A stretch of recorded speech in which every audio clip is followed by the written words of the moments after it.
devastating the Planetary Closure Administration forces and exiling them from Rubicon. To stoke the fire, humanity would inevitably return.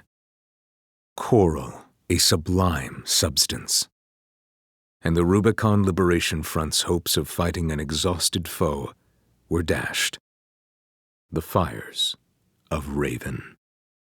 A storm of flame that tore through the stars, leaving lethal contamination in its wake. And their bitter conflict burned with renewed intensity. When the storm of fire finally faded, only the ashes of civilization remained. For a time, Coral was a revolutionary energy resource and data conduit, and its occupying forces swiftly commandeered the entirety of Institute City. The temporary alliance between the Arquebus and Balaam groups turned the tide of war. Arquebus, through their own engagements with the PCA, augmented their strength with seized weaponry. There, they discovered a wealth of forgotten relics.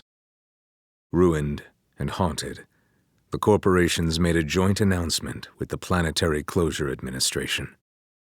Meanwhile, Arquebus seized control of the Coral. With the loss of their common enemy, the rival factions' war for the Coral abruptly reignited. Coral, the kindling, was thought to have been utterly consumed, forever lost.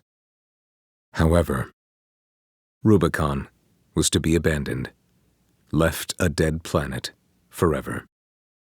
They called it the Fires of Ibis. And the fires of war continued to smolder as the end drew near. Now they toiled to repair the plant and extend its reach beyond Rubicon's atmosphere.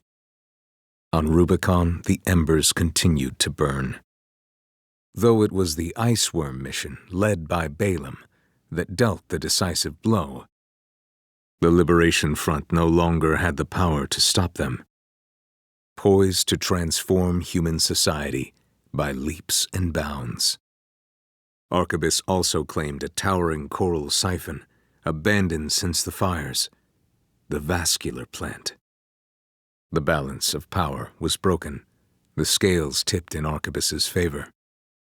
Vanished into the flames, never to be heard from again.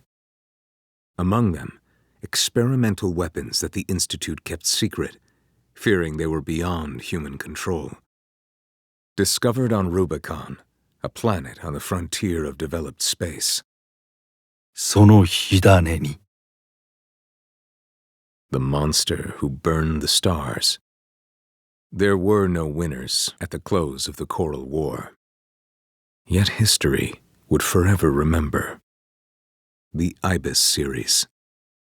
A group of sea weapons bearing the name of the Central Coral Control System.